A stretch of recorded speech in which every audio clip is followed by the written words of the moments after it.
Good morning, students. Now we will start the topic number 6 of 4th chapter. आज ਆਪਾਂ discuss करना why does demand curve slope downwards from left to right.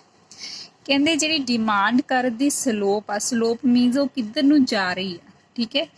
downward from left to right ਮਤਲਬ ਜਿਹੜੀ demand curve ਦੀ slope ਆ ਉਹ left to right ਖੱਬੇ ਤੋਂ ਸੱਜੇ नीचे वाल क्यों जाती आ वाई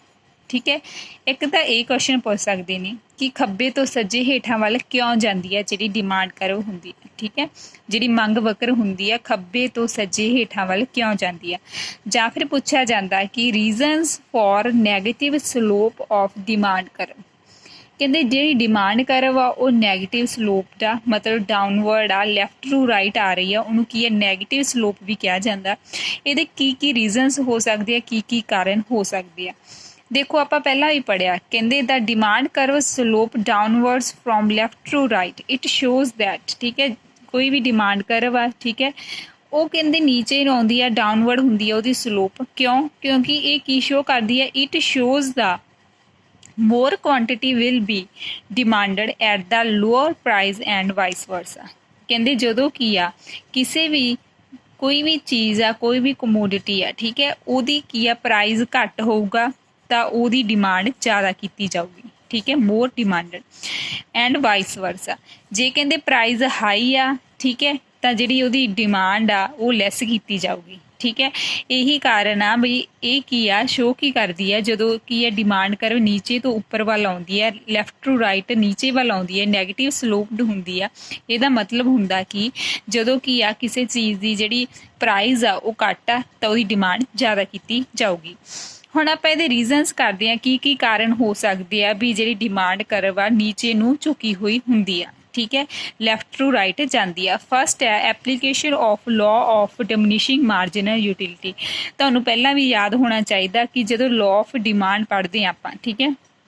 ਉਹਦੇ ਤੇ ਕਿਹੜਾ ਲਾਅ ਲਾਗੂ ਹੁੰਦਾ ਘਟਦੇ ਹੋਏ ਸੀਮਾਂਤ ਤੁਸ਼ਟੀਗੁਣ ਦਾ ਨਿਯਮ ਆ ਜਿਹੜਾ ਇਹਦੇ ਤੇ ਲਾਗੂ ਹੁੰਦਾ ਹੁਣ ਜਿਹੜਾ ਲਾਅ ਆਫ ਡਿਮਿਨਿਸ਼ਿੰਗ ਮਾਰਜਨਲ ਯੂਟਿਲਿਟੀ ਆ ਉਹ ਕੀ ਹੁੰਦਾ ਜਿਵੇਂ ਜਿਵੇਂ ਆਪਾਂ ਕਿਸੇ ਵਸਤੂ ਨੂੰ ਵੱਧ ਯੂਜ਼ ਕਰੀ ਜਾਂਦੇ ਆ ਉਹਦੇ ਤੋਂ ਮਿਲਣ ਵਾਲੀ ਯੂਟਿਲਿਟੀ ਘਟਦੀ ਜਾਂਦੀ ਆ ਜਿਵੇਂ ਆਪਾਂ ਫਸਟ ਬ੍ਰੈਡ ਯੂਜ਼ ਕੀਤਾ ਉਹਦੇ ਤੋਂ ਕੀ ਆ 50 ਯੂਟਿਲ ਪ੍ਰਾਪਤ ਹੋਏ ਦੂਸਰਾ यूज़ किया वो तो की आ 30 रह गए ठीक है तीसरा किया वो तो 10 रह गए इस तरह की आ जो law of diminishing marginal utility है मतलब जिमें जिमें वस्तु दी वध इकाइयां यूज़ करी जावांगे वो तो मिलने वाली यूटिलिटी है घटती जाऊगी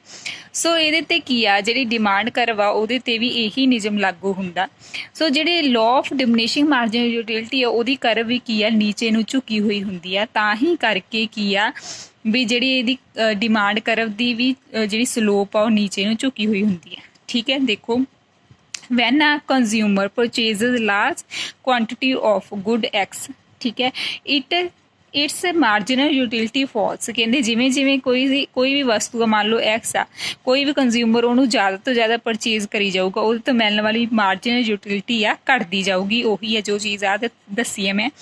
hence the consumer will buy additional unit of the good X कहते वो कंज्यूमर आ उदों ही ज़्यादा चीज़ां खरीदूगा एक्स गुड दियाँ ज़्यादा की आ यूटिल्स या यूनिट्स खरीदूगा ठीक है इकाइयां खरीदूगा जेकर उहदा प्राइस की है घट होगा ठीक है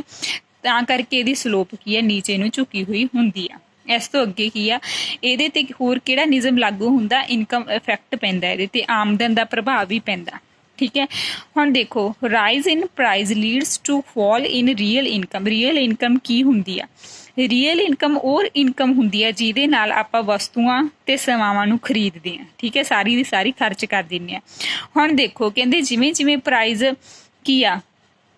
ਫਾਲ ਹੁੰਦਾ ਜਾਂਦਾ ਪ੍ਰਾਈਸ ਘਟਦਾ ਜਾਂਦਾ ਤੇ ਜਿਹੜੀ ਰੀਅਲ ਇਨਕਮ ਆ ਉਹ ਵੱਧਦੀ ਜਾਂਦੀ ਆ ਰੀਅਲ ਇਨਕਮ ਮਤਲਬ ਕਿਤੇ ਤਾਂ ਕੀ ਆ ਆਪਾਂ ਨੂੰ ਚੀਜ਼ 100 ਰੁਪਏ ਦੀ ਮਿਲਦੀ ਸੀ ਠੀਕ ਹੈ ਤੇ ਕਿਤੇ ਆਪਾਂ ਨੂੰ ਉਹੀ ਚੀਜ਼ ਕੀ ਆ 80 रुपए की मिलन लग गई हुण इहदे विच जो अंतर आया रीयल इनकम अपनी वधी क्योंकि अपनी रीयल इनकम दे विच 20 रुपए वाधा होया तां ही करके कहंदे आ इहदे ते इह इफैक्ट पैंदा भी रीयल इनकम इहदे नाल वध जांदी है जदों प्राइस जी आ जिहड़ा घटदा ते जदों की कहंदे आ ਜਿਹੜੀ ਪ੍ਰਾਈਸ ਆ ਉਹ ਘਟ ਜਾਂਦਾ, ਠੀਕ ਹੈ। ਰੀਅਲ ਇਨਕਮ ਵੱਧ ਜਾਂਦੀ ਹੈ। ਆਪਾਂ ਨੂੰ ਪਤਾ ਜਦੋਂ ਰੀਅਲ ਇਨਕਮ ਵੱਧ ਜਾਂਦੀ ਹੈ ਤੇ ਉਹਦੇ ਨਾਲ ਕੀ ਹੈ, ਡਿਮਾਂਡ ਇਨਕਰੀਜ਼ ਹੋ ਜਾਂਦੀ ਹੈ, ਤਾਂ ਕਰਕੇ ਇਹਦੀ ਜਿਹੜੀ ਕਰਵ ਆ ਉਹ ਨੀਚੇ ਨੂੰ ਝੁਕੀ ਹੋਈ ਹੁੰਦੀ ਆ। ਅਗਲਾ ਪੁਆਇੰਟ ਦੇਖੋ ਇਹਦੇ ਤੇ ਕੀ ਹੈ, ਇਹਦੇ ਤੇ ਹੋਰ ਕਿਹੜਾ ਨਿਯਮ ਲਾਗੂ ਹੁੰਦਾ, ਇਹਦੇ ਤੇ ਕਿਹੜਾ ਪ੍ਰਭਾਵ ਪੈਂਦਾ। ਸਬਸਟੀਟਿਊਸ਼ਨ ਇਫੈਕਟ ਪੈਂਦਾ, ਇਹਦੇ ਤੇ ਪ੍ਰਤੀਸਥਾਪਨ ਪ੍ਰਭਾਵ ਪੈਂਦਾ। ਹੁਣ ਸਬਸਟੀਟਿਊਸ਼ਨ ਇਫੈਕਟ ਕੀ ਹੁੰਦਾ, ਕਹਿੰਦੇ substitution effect refers to substitutions of one commodity for the other when it becomes relatively cheaper। ਕਹਿੰਦੇ ਇਸ ਤੋਂ ਭਾਵ ਹੈ ਕਿ ਇਸ ਵਸਤੂ ਦੀ ਇੱਕ ਵਸਤੂ ਦੀ ਥਾਂ ਤੇ ਦੂਜੀ ਵਸਤੂ ਨੂੰ ਪ੍ਰਤੀਸਥਾਪਨ ਕਰ ਲੈਣਾ। ਪ੍ਰਤੀਸਥਾਪਨ ਮਤਲਬ ਵਰਤਣ ਲੱਗ ਜਾਣਾ, ਉਹਨੂੰ ਖਰੀਦਣ ਲੱਗ ਜਾਣਾ ਜਦੋਂ ਉਹ ਦੂਜੀ ਵਸਤੂ ਤੋਂ ਸਸਤੀ ਹੋ ਜਾਂਦੀ ਹੈ, ਠੀਕ ਹੈ। ਮੰਨ ਲਓ ਕੀ ਆ, ਇੱਕ ਟੀ ਆ ਤੇ ਇੱਕ ਕੌਫੀ ਆ, ਠੀਕ ਹੈ, ਟੀ ਐਂਡ ਕੌਫੀ ਆ। ਹੁਣ ਦੇਖੋ ਜੇਕਰ ਕਹਿੰਦੇ ਕੌਫੀ ਦਾ ਪ੍ਰਾਈਸ ਸਸਤਾ ਹੋ ਜਾਊਗਾ ਤਾਂ ਆਪਾਂ ਕੀ ਆ, ਇਹਦੇ ਨਾਲੋਂ ਟੀ ਦੇ ਨਾਲੋਂ ਕੌਫੀ ਸਸਤੀ ਹੋ ਜਾਊਗੀ ਤਾਂ ਆਪਾਂ ਕੌਫੀ ਖਰੀਦਣ ਲੱਗ ਜਾਵਾਂਗੇ, ਠੀਕ ਹੈ। ਜਦੋਂ ਦੂਜੀ ਵਸਤੂ ਸਸਤੀ ਹੋ ਜਾਂਦੀ ਹੈ ਤਾਂ ਆਪਾਂ ਕੀ ਹੈ, ਇਹਦੀ ਡਿਮਾਂਡ ਵਧਾ ਦਿੰਦੇ ਹਾਂ। ਆਪਾਂ ਨੂੰ ਪਤਾ ਕਿਉਂ ਵਧਾ ਦਿੰਦੇ ਹਾਂ, ਕਿਉਂਕਿ more quantity is demanded at the lower price. ਕਿਉਂਕਿ ਜਿਹੜੀ ਆਪਾਂ ਨੂੰ ਪਤਾ ਕਿ ਜਦੋਂ ਉਦੋਂ ਹੀ ਵੱਧ ਡਿਮਾਂਡ ਕੀਤੀ ਜਾਂਦੀ ਹੈ ਕਿਸੇ ਵੀ ਚੀਜ਼ ਦੀ ਜਦੋਂ ਉਹਦਾ ਪ੍ਰਾਈਸ ਘੱਟ ਹੋਵੇ। ਸੋ ਇਹਦੇ ਤੇ ਪ੍ਰਤੀਸਥਾਪਨ ਪ੍ਰਭਾਵ ਵੀ ਲਾਗੂ ਹੁੰਦਾ, ਤਾਂ ਕਰਕੇ ਨੀਚੇ ਨੂੰ ਝੁਕੀ ਹੋਈ ਹੁੰਦੀ ਹੈ।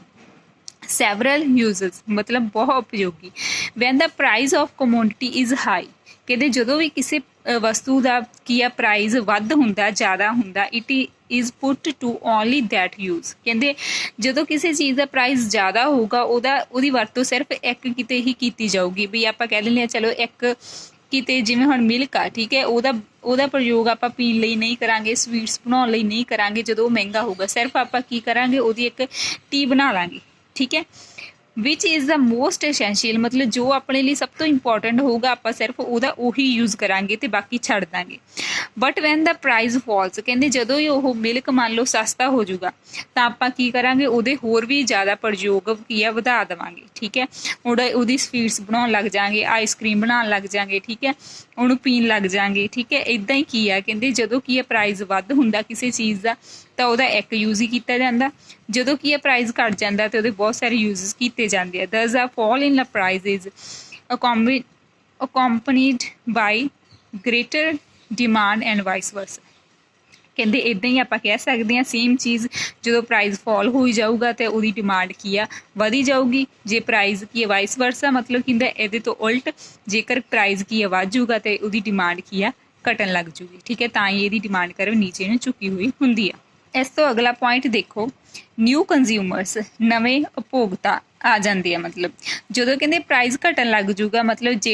ਜਦੋਂ ਕਿਸੇ ਚੀਜ਼ ਦਾ ਪ੍ਰਾਈਸ ਘਟ ਗਿਆ, ਜਿਹੜੇ ਨਹੀਂ ਖਰੀਦਦੇ ਸੀ ਕੰਜ਼ਿਊਮਰ ਉਹ ਵੀ ਖਰੀਦਦੇ ਆ। ਮੈਨੀ ਨਿਊ ਕੰਜ਼ਿਊਮਰ ਪਰਚੇਜ਼, ਠੀਕ ਹੈ, ਤਾਂ ਕਰਕੇ ਇਹਦੇ ਨਾਲ ਡਿਮਾਂਡ ਵੱਧ ਜੂਗੀ। ਜੇ ਪ੍ਰਾਈਸ ਕੀ ਆ ਵੱਧ ਜੂਗਾ, ਜਿਹੜੇ ਖਰੀਦਦੇ ਸੀ ਉਹ ਵੀ ਉਹਨੂੰ ਕੀ ਕਰਨ ਲੱਗੇ, ਵਿਡਰੋ ਕਰ ਦੇਣਗੇ, ਉਹਨੂੰ ਤਿਆਗ ਦੇਣਗੇ, ਉਹ ਚੀਜ਼ ਬੰਦ ਕਰ ਦੇਣਗੇ ਵੀ ਇਹ ਮਹਿੰਗੀ ਹੋ ਗਈ, ਠੀਕ ਹੈ। ਹੁਣ ਦੇਖੋ ਜਦੋਂ ਆਪਾਂ ਨੂੰ ਪਤਾ ਵੀ ਪ੍ਰਾਈਸ ਕੀ ਆ ਘਟ ਗਿਆ ਤਾਂ ਕੀ ਹੈ ਡਿਮਾਂਡ ਜ਼ਿਆਦਾ ਹੋਊਗੀ, ਜੇ ਪ੍ਰਾਈਸ ਵੱਧ ਗਿਆ ਤਾਂ ਡਿਮਾਂਡ ਘੱਟ ਹੋਊਗੀ। ਕਿਉਂਕਿ ਜਦੋਂ ਪ੍ਰਾਈਸ ਘੱਟ ਹੋਊਗਾ ਨਵੇਂ ਕੰਜ਼ਿਊਮਰ ਆ ਜਾਣਗੇ, ਜਦੋਂ ਪ੍ਰਾਈਸ ਜ਼ਿਆਦਾ ਹੋਊਗਾ ਜਿਹੜੇ ਪੁਰਾਣੇ ਹੋਣਗੇ ਉਹ ਵੀ ਛੱਡ ਕੇ ਚਲੇ ਜਾਣਗੇ। ਸੋ ਚੇਂਜ ਇਨ ਪ੍ਰਾਈਸ, ਕਹਿੰਦੇ ਪ੍ਰਾਈਸ ਦੇ ਨਾਲ ਚੇਂਜ ਹੋਣ ਦੇ ਨਾਲ ਜਦੋਂ ਪ੍ਰਾਈਸ ਵੱਧਦਾ ਤੇ ਘਟਦਾ ਉਹਦੇ ਨਾਲ ਜਿਹੜਾ ਸਾਈਜ਼ ਆਫ ਕੰਜ਼ਿਊਮਰ ਆ ਉਹ 'ਤੇ ਵੀ ਅਸਰ ਪੈਂਦਾ। ਸੋ ਉਹਦੇ ਨਾਲ ਕੀ ਹੈ ਡਿਮਾਂਡ ਵੀ ਇਨਫਲੂਐਂਸ ਹੁੰਦੀ ਆ, ਡਿਮਾਂਡ ਦੇ ਵਿੱਚ ਵੀ ਉਤਾਰ ਚੜਾਅ ਆਉਂਦਾ, ਤਾਂ ਹੀ ਕਰਕੇ ਇਹਦੀ ਡਿਮਾਂਡ ਕੀ ਆ ਨੀਚੇ ਨੂੰ ਝੁਕੀ ਹੋਈ ਹੁੰਦੀ ਆ। ਇਸ ਤੋਂ ਅੱਗੇ ਦੇਖੋ ਮੋਰ ਕੁਆਂਟੀਟੀ ਵਿਦ ਸੇਮ ਐਕਸਪੈਂਡੀਚਰ, ਉਸੇ ਖਰਚ ਦੇ ਨਾਲ ਵੱਧ ਵਸਤੂ ਕਦੋਂ ਖਰੀਦ ਸਕਦੇ ਆ, ਜਦੋਂ ਉਹਦਾ ਪ੍ਰਾਈਸ ਘਟ ਜਾਊਗਾ। ਦੇਖੋ ਅਨਦਰ ਰੀਜ਼ਨ ਕੀ ਆ ਵੀ ਇਹ ਡਾਊਨਵਰਡ ਕੀ ਹੁੰਦੀ ਆ, ਕਹਿੰਦੇ ਜਦੋਂ ਕਿਸੇ ਚੀਜ਼ ਦਾ ਪ੍ਰਾਈਸ ਕੀ ਆ ਘਟ ਜਾਂਦਾ ਤਾਂ ਉਹਦੀਆਂ ਵੱਧ ਕੁਆਂਟੀਟੀਜ਼ ਕਿਹੜੀਆਂ ਪਰਚੇਜ਼ ਕੀਤੀਆਂ ਜਾਂਦੀਆਂ, ਡਿਮਾਂਡ ਕੀਤੀਆਂ ਜਾਂਦੀਆਂ, ਖਰੀਦੀਆਂ ਜਾਂਦੀਆਂ, ਆਪਾਂ ਨੂੰ ਪਤਾ, ਠੀਕ ਹੈ। ਜਦੋਂ ਪ੍ਰਾਈਸ ਕੀ ਆ ਵੱਧ ਜੂਗਾ, ਪ੍ਰਾਈਸ ਵੱਧ ਗਿਆ ਤਾਂ ਲੈਸ ਕੁਆਂਟੀਟੀ ਬਾਈ, ਠੀਕ ਹੈ, ਤੇ ਘੱਟ ਕੀ ਆ ਚੀਜ਼ਾਂ ਖਰੀਦੀਆਂ ਜਾਣਗੀਆਂ। ਸੋ ਉਸੇ ਖਰਚ ਦੇ ਵਿੱਚ ਕੀ ਆ, ਜਦੋਂ ਆਪਾਂ ਨੂੰ ਪਤਾ ਵੀ ਚੀਜ਼ ਕਿਹੜੀ ਸਸਤੀ ਹੋ ਗਈ ਤਾਂ ਉਸੇ ਖਰਚ ਦੇ ਵਿੱਚ ਜਿਵੇਂ ਹੁਣ 100 ਰੁਪਏ ਆਪਣੇ ਕੋਲ, ਠੀਕ ਹੈ, ਕਿਤੇ ਤਾਂ ਉਹ ਕੀ ਆ 100 ਰੁਪਏ ਵਿੱਚ ਆਪਾਂ ਨੂੰ 3 ਚੀਜ਼ਾਂ ਮਿਲ ਜਾਂਦੀਆਂ ਸੀ ਤੇ ਕਿਤੇ 100 ਰੁਪਏ 'ਚ 2 ਚੀਜ਼ਾਂ ਹੀ ਮਿਲਦੀਆਂ। ਠੀਕ ਹੈ, ਉਸੇ ਖਰਚ ਦੇ ਵਿੱਚ ਕੀ ਆ ਵੱਧ ਵਸਤੂਆਂ ਕਦੋਂ ਮਿਲਦੀਆਂ ਜਦੋਂ ਕੀ ਆ ਪ੍ਰਾਈਸ ਘੱਟ ਜਾਂਦਾ, ਤੇ ਜਦੋਂ ਉਸੇ ਖਰਚ ਦੇ ਵਿੱਚ ਜਿਹੜੀ ਘੱਟ ਵਸਤੂਆਂ ਕਦੋਂ ਮਿਲਦੀਆਂ ਜਦੋਂ ਪ੍ਰਾਈਸ ਵੱਧ ਜਾਂਦਾ। ਸੋ ਇਹ ਵੀ ਬਹੁਤ ਕੀ ਹੈ ਇਹਨੂੰ ਪ੍ਰਭਾਵਿਤ ਕਰਦੀ ਹੈ। ਠੀਕ ਹੈ, ਇਹ ਆਪਣਾ ਲਾਸਟ ਵਾਲਾ ਪੁਆਇੰਟ ਸੀਗਾ। ਸੋ ਆਪਾਂ ਪੜ੍ਹਿਆ ਕਿ ਅੱਜ ਕੀ ਆ ਜਿਹੜੀ ਡਿਮਾਂਡ ਕਰਵ ਆ ਉਹ ਡਾਊਨਵਰਡ ਕਿਉਂ ਆਉਂਦੀ ਹੈ। ਠੀਕ ਹੈ, ਇਹਦੇ ਜਿਹੜੇ ਆਹ ਸਾਰੇ ਪੁਆਇੰਟਸ ਆ 6 ਪੁਆਇੰਟਸ ਨੇ ਇਹਦੇ। ਠੀਕ ਹੈ, ਸਾਰੇ ਤੁਸੀਂ ਲਰਨ ਕਰ ਲੈਣੇ ਆ। ਸੋ ਆਪਣਾ ਇਹ ਲੈਕਚਰ ਇੱਥੇ ਫਿਨਿਸ਼ ਹੋ ਜਾਂਦਾ। Thank you students.